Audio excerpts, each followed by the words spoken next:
நண்பர்களுக்கு வணக்கம். ஆனிலை அஸ்ட்ரோ கரூர் டிவியின் சார்பாக அனைவரையும் அன்புடன் வரவேற்கின்றேன். வருகிற 6/3/2026 அன்று நடைபெறுகின்ற இந்த சனிப்பெயர்ச்சியினுடைய 12 ராசிகளுக்கும் சனீஸ்வர சுவாமி நன்மை செய்வார். அது என்ன நன்மை அப்படிங்கிறத நாம் இந்த பதிவில் பார்க்க போகிறோம். இப்போ பார்த்தா அப்படின்னா சனி பயிற்சி அப்படின்னாலே எல்லாருமே சனி பயிற்சியா அப்பா என்ன நடக்க போமோ எது நடக்க போமோ அப்படிங்கக்கூடிய ஒரு மன கஷ்டம், மன வருத்தம், சனி பயிற்சி வந்துருச்சா அப்படிங்கக்கூடிய ஒரு சிந்தனையில் எல்லாரும் இருப்பாங்க. எந்த வழியும் இல்லாமல் நன்மைகள் கிடையாது. நம்ம என்ன பண்ணாலும் சரி, நன்மை வேண்டும் அப்படின்னா கம்பல்சரி ஏதோ ஒரு வழி தாங்கி தான் ஆகணும். அதுதான் உண்மை. இதை நம்ம எப்பயுமே ஒரு கஷ்டம்னு சொன்னால் ஏற்றுக்கிறதுக்கு மனசு கஷ்டமாக இருக்கும். அதனால நாம் இதை இது பண்ணிக்கிறோம். 7 சனியில் தான் பார்த்தோம் அப்படின்னா முன்னாள் முதலமைச்சர் டாக்டர் கலைஞர் அவர்கள் 69 அவங்க பதவியேற்றாங்க. ஒரு 7 சனியில் நமக்கு ஒரு நன்மை நடந்துருச்சு அப்படின்னா 3 தலைமுறைக்கு கம்பல்சரி அழிக்க முடியாதுன்னு ஒரு அமைப்பு இருக்குது. அது இப்போ பார்த்தீங்க அப்படின்னா அவர் பதவி ஏற்று அதுக்கு அடுத்து பார்த்தோம்னா அவருடைய மகனும் அடுத்து அவங்க பேரனும் இந்த அளவுக்கு வந்திருக்காங்க. 7 சனி அப்படின்னா தயவுசெய்து யாருக்கும் பயப்பட வேண்டிய அவசியமே இல்லை. அப்போ ஒரு முதலமைச்சர் பதவியை அவர் அடையணும் அப்படின்னா அவர் எவ்வளவு பெரிய ஒரு போராட்டங்களையும் அங்கே எவ்வளோ பெரிய சிரமங்களையும் அந்த இடத்துல எவ்வளோ பெரிய ஒரு விஷயங்களை அவர் கடந்து அந்த இடத்துல ஒரு முதலமைச்சர் ஆயிருப்பார் அப்படிங்கிறத உதாரணமாக நம்ம எடுத்துக்கிறோம். அப்போ நாம் ஒரு நிலையான ஒரு வலுவான ஒரு சிறப்பை அடையணும், நமக்கு நம்ம மட்டும் இல்லை நம்ம தலைமுறையும் நம்ம பேரங்காலம் எல்லாமே நல்லா இருக்கணும் அப்படின்னா இந்த காலகட்டத்தில் நம்ம சரியான முறையில் பயன்படுத்திக்கிட்டாங்க அப்படின்னா அவங்களுக்கு எந்த காலத்துலேயும் அவங்களுக்கு ஒரு தோல்வி கிடையாது, நல்ல ஒரு வெற்றி கிடைக்கும் அப்படிங்கிறது தான் ஒரு சிறப்புங்க. அந்த வகையில் பார்த்தா அப்படின்னா 12 ராசிக்குமே எல்லா பலனும் உண்டுங்க. நன்மையான பலனும் உண்டு, சுமாரான பலனும் உண்டு. ஆனால் நாங்கள் ராசி பலனை வைத்து ஒரு பலன் சொல்கிறோம் அப்படின்னு பார்த்தோம் அப்படின்னா அது ஒரு 30% தான் நமக்கு ஒரு சிறப்பாக அதில் எடுத்துக்க முடியும்.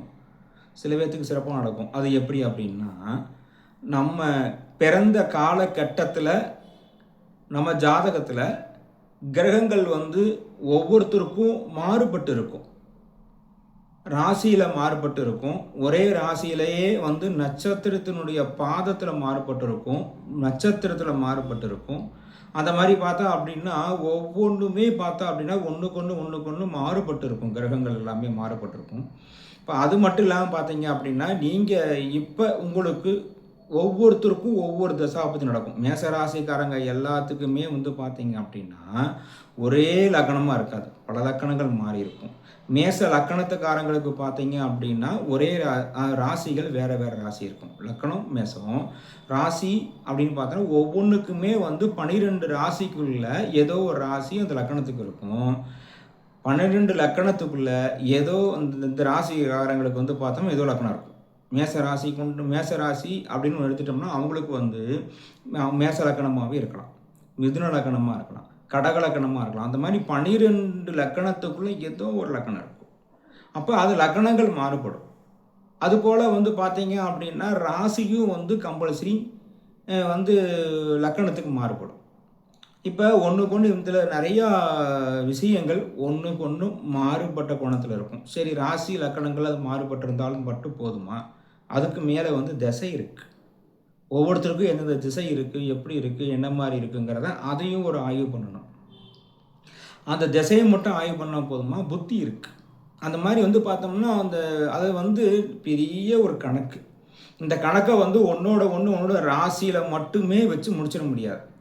எல்லாத்துக்கும் இந்த ராசியில் சொல்கிறோம் அப்படின்னா அந்த ராசிக்கு ஒரு பங்கு, அதுக்கப்புறம் வந்து பார்த்தா லக்கணத்துக்கு ஒரு பங்கு, அப்புறம் தசா, புத்தி, அந்தரங்கம், சூட்சமம், தேகம் அப்படின்னு சொல்லி இதில் நிறையா இருக்குது. இது எல்லாமே நம்ம ஒன்றோட ஒன்று எல்லாத்தையுமே வந்து ஒரு கணக்கு போட்டு பார்த்து யோகி, அவயோகி எல்லாமே கணக்கு போட்டு பார்த்து அவங்க 6 8 இருக்காங்களா, 12 மறைஞ்சிட்டாங்களா எல்லாம் பார்த்து தான் ஒருத்தருக்கு வந்து இந்த சனி பயிற்சியை வந்து நல்லா இருக்குமான்னு சொல்லி தெளிவாக சொல்லணும். அது உங்களுடைய பாரம்பரியமான ஜோதிடர்கள் யார் யார் இருக்காங்களோ, உங்களுக்கு விருப்பமான ஜோதிடர் யார் இருக்காங்களோ அவங்க கூட நீங்கள் அழகாக கேட்டு நீங்கள் இதை தெரிஞ்சு இந்த சனி பெயர்ச்சி எனக்கு யோகமா அப்படின்னு பார்க்கணும். ஆனால் எப்படி இருந்தாலும் வந்து உங்களுக்கு சனி பெயர்ச்சியில் கிடைக்கக்கூடிய நன்மைகளும் உண்டு.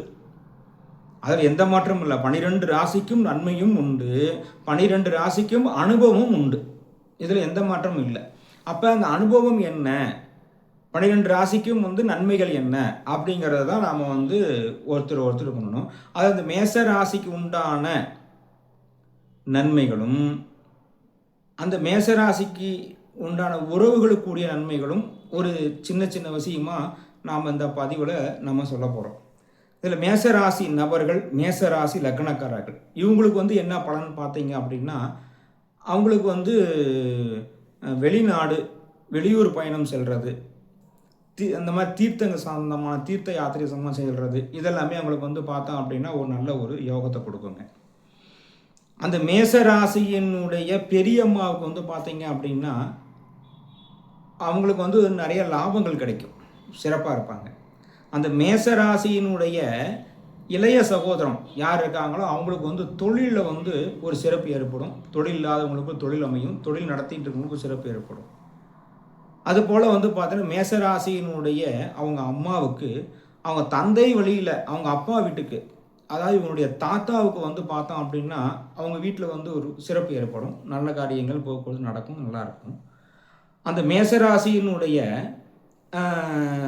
அம்மாவினுடைய சகோதரி, இப்போ இவங்க ஒரு சின்ன குழந்தையாக இருக்காங்க அப்படின்னா அவங்க மேசராசிக்காரங்க அந்த சின்ன குழந்தையாக இருக்காங்கன்னா அவங்க அம்மாவோட கூட பிறந்தவங்க, அதான் அவங்களுடைய சித்தி, இவங்களுக்குலாம் கல்யாணம் போக்குவரத்து நடக்கலை அப்படின்னா அவங்களுக்கு கல்யாணம் இதெல்லாம் நடக்கும், நல்லா அவங்களுக்கு அந்த காரியங்கள் நடக்கும். அதே போல் பார்த்தீங்க அப்படின்னா இந்த மேசராசியின் கல்யாணம் ஆனவங்களாக இருக்காங்க மேசராசிக்காரங்க, அவங்களுக்கு வந்து பார்த்தீங்கன்னா மனைவிக்கு வேலைக்கு போக்குவரத்து ட்ரை பண்ணிகிட்டு இருக்காங்க அப்படின்னா அவங்களுக்கு இந்த வேலைகள் எல்லாமே அவங்களுக்கு அமையும், வேலை அவங்களுக்கு கிடைக்கும்.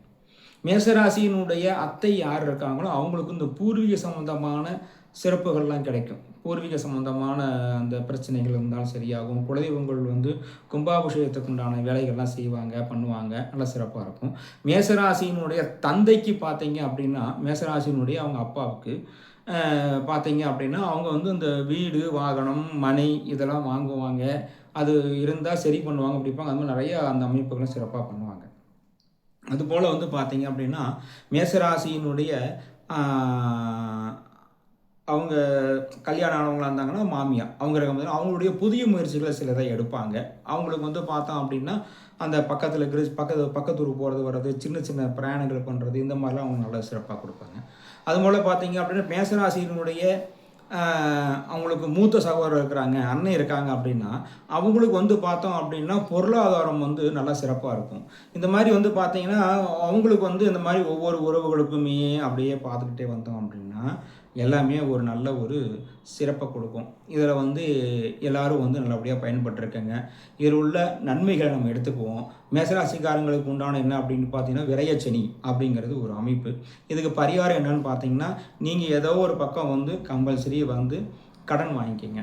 ஏதோ ஒரு கடன் வாங்கி, அதாவது ஒரு இடம் ஒன்று வாங்குறீங்க ஊருக்கு அவுட்டரில், உங்கள் சக்திக்கு உண்டான அளவுக்கு ஊருக்கு அவுட்டர்லையோ எங்கேயோ பக்கத்தில் தூரத்தில் ஒரு இடத்த வாங்கி அந்த இடத்துக்கு வந்து கொஞ்சோண்டு வந்து கொஞ்சமாவது கடன் வாங்கணும். முழுசாக கையில் பணம் இருந்தாலும் போட்டுறக்கூடாது, கொஞ்சமாவது கடன் வாங்கி இடத்த வாங்கி போட்டு சுபவரியமாக பண்ணுங்கள். வீட்டில் கல்யாணம் காட்சி எதாவது பண்ணணும் வேலை இருந்துச்சுன்னா அதெல்லாம் பண்ணி சுபவரியமாக பண்ணிடுங்க, நல்லா சிறப்பாக இருக்கும். இதில் இன்னொரு முக்கியமான விஷயம் வந்து மேசராசி அன்பர்களுடைய குழந்தைகள் யாராக இருந்தாங்கன்னா அவங்களுக்கு உயில் சொத்து போக்குவரத்துலாம் வரும்.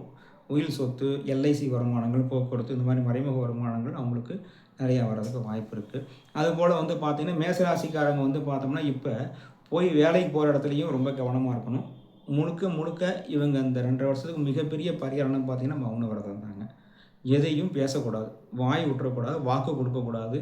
ஏதாவது ஒன்று எல்லாம் பண்ணுறேன்னு சொல்லிட்டாங்க அப்படின்னா அவங்களுக்கு இதுக்கு மேலே இடைஞ்சல் வேறு எதுவுமே கிடையாதுங்க.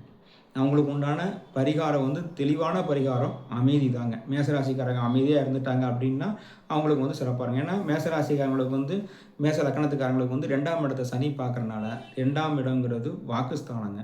வாக்கு கொடுத்தீங்கன்னா மாட்டிக்குவீங்க. இதுதான் வந்து மேசராசிக்கு உண்டான மிகப்பெரிய ஒரு அற்புதமான பரிகாரம். வேலைக்கு போகிற இடம் 6ஆம் இடத்து சர்வீஸ் சார்ந்த வந்து அவர் பார்க்குறாருங்க. அதனால் வேலைக்கு போகிற இடத்துலையும் நீங்கள் ரொம்ப கவனமாக இருக்கணும். அதே போல் வந்து பார்த்தீங்க அப்படின்னா அவர் வந்து 9ஆம் இடத்தை பார்க்குறாரு, தந்தை ஸ்தானம். தந்தைக்கு கொஞ்சம் உடல்நிலைகளில் கொஞ்சம் அப்பப்போ இதெல்லாம் இருக்கும். இப்போ உடல்நலத்தை அவங்களுக்கு தெளிவாக அவங்கள பார்த்து கவனிச்சிடுங்க. இதை பண்ணிட்டீங்க அப்படின்னாலே போதும். அதுக்கு என்ன பண்ணணும் அப்படின்னா, இதுக்கு முன்னாடியே ஏதாவது ஒரு இடம் வாங்கிக்கிறது, அது வந்து சுபவிரயமாக பண்ணிக்கிறது, எங்கேயோ லாக் ஆகிக்கிறது, இந்த மாதிரி நீங்களே ஏற்பாடு பண்ணி உங்கள் சக்திக்குள்ள அளவுக்கு பண்ணிட்டீங்க அப்படின்னா உங்களுக்கு அது மிகப்பெரிய ஒரு நல்ல யோகத்தை கொடுத்துரும். உங்களுக்கு நல்ல அமைப்பு பண்ணும். இது மட்டும் இல்லாமல் பார்த்தீங்கன்னா அவங்களுடைய சுய ஜாதகத்தில் தான் எல்லா சிறப்புகளும் இருக்குது. இது வந்து பொது பலன் சொல்கிறது காரணம் மேற்கொண்ட ஒரு விஷயத்தில் சொல்லியிருக்கேன். எல்லாரும் பயன்பெற்று எல்லாம் வல்ல இறைவனுடைய பெரும் கருணையும் ஜீவனக்காரன் என்று சொல்லக்கூடிய சனி பகவானுடைய பெரும் கருணையும் பெறுமாறு அடியேன் ஆணிலை பாலகிருஷ்ணன் தங்களோடு கேட்டுக்கொள்கிறேன். நன்றி, வணக்கம்.